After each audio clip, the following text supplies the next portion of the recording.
In a firm stance against divisive actions, Prime Minister Anthony Albanese has called for a ban on protests outside places of worship, particularly synagogues, churches, and mosques. This statement follows a series of incidents involving anti-Israel vandalism and the arson attack on a Melbourne synagogue. Albanese has strongly denounced the rising wave of antisemitism in the country, labelling recent acts as horrific and diminishing Australia's moral standing as a nation. At a press conference held at the Sydney Jewish Museum, the Prime Minister committed $8.5 million in new funding to improve Holocaust education resources, emphasising the importance of confronting antisemitism. He also stressed the need for unity in addressing such hate and called for politicians and communities to focus on common ground rather than division. Albanese rejected claims that his government was slow to respond to the recent attacks, including the arson incident in Melbourne and the Sydney anti-Israel vandalism. He expressed his support for state governments implementing laws to prohibit protests outside places of worship. "I cannot conceive of any reason, apart from creating division in our community, why someone would want to hold a demonstration outside a place of worship," he stated, reiterating that such acts were provocative and undermined any cause they might aim to promote. The proposal has been met with criticism from civil liberties groups, including the NSW Council for Civil Liberties. Timothy Roberts, its president, expressed concerns over the potential for such laws to infringe on the right to peaceful protest, particularly in locations that have historically hosted public demonstrations. Roberts argued that protests outside places of worship could be seen as part of broader societal issues and should not be legislated against without careful consideration.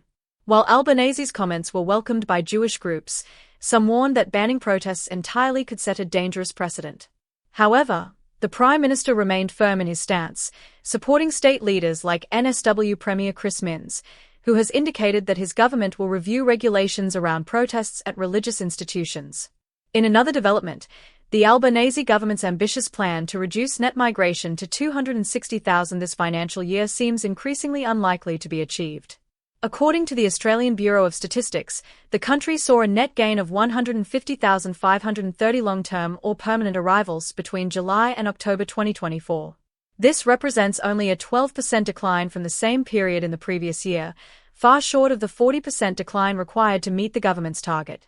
Migration expert Abol Rizvi, a former Deputy Immigration Secretary, pointed out that the current figures indicate a significant gap between the government's projections and actual migration trends.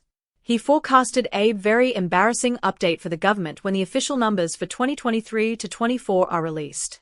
The missed target could potentially have political repercussions for the Albanese government as it heads into the 2025 election. Despite these challenges, the migration influx has provided a buffer against the country's economic slowdown. With a meager GDP growth rate of 0.3% in the July-September period, the increase in population has helped prevent a downturn in economic activity. However, Rizvi warned that the surge in migration would have little impact on GDP per capita, as it is largely driven by low-wage workers such as international students and backpackers, many of whom fill positions in industries like agriculture and hospitality. The opposition, led by Peter Dutton, has made migration a focal point of its criticism. Dutton has promised to slash permanent migration numbers, with a target of reducing net overseas migration to 160,000 annually over the next 4 years. This proposal, tied to concerns over housing affordability and rental market pressures, is likely to be a central issue in the upcoming federal election. Rizvi also noted that while migration may be seen as a political tool, it is essential to address the departures problem. Many international students and temporary migrants are staying longer than expected, exacerbating the imbalance between arrivals and departures. He added that while a notable number of migrants overstay their visas, most are simply trying to extend their stay in Australia through various legal means. In response to the recent wave of anti-Semitic attacks, including vandalism in Woollahra and the firebombing of a synagogue in Melbourne, Prime Minister Albanese has pledged $8.5 million in funding to the Sydney Jewish Museum. This move aims to strengthen the museum's educational resources, particularly regarding the Holocaust, and to foster greater understanding of Jewish history and culture. Albanese described the recent acts of violence as shameful and emphasized the need for an end to antisemitism, calling it evil and detrimental to Australia's values as a multicultural society. The funding is intended to ensure that the lessons of history are not forgotten and that Australians from all walks of life can live harmoniously side by side. The attack in Woollahra, where multiple properties were vandalised with anti-Israel slogans, followed closely after the firebombing of a synagogue in Melbourne, which prompted heightened security measures.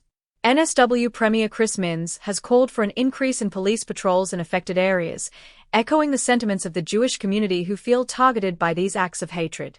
Local MPs, including Wentworth's Allegra Spender and Tanya Plibersek, expressed solidarity with the Jewish community, stating that the attacks were designed to instill fear. However, they emphasized that such actions do not reflect the values of Australians at large.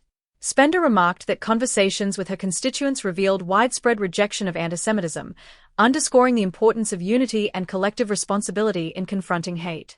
In a concerning development for Australia's intelligence community, former senior intelligence officer Neil Fergus has been raided by ASIO and the AFP following his media appearances, including an interview on ABC's Four Corners program.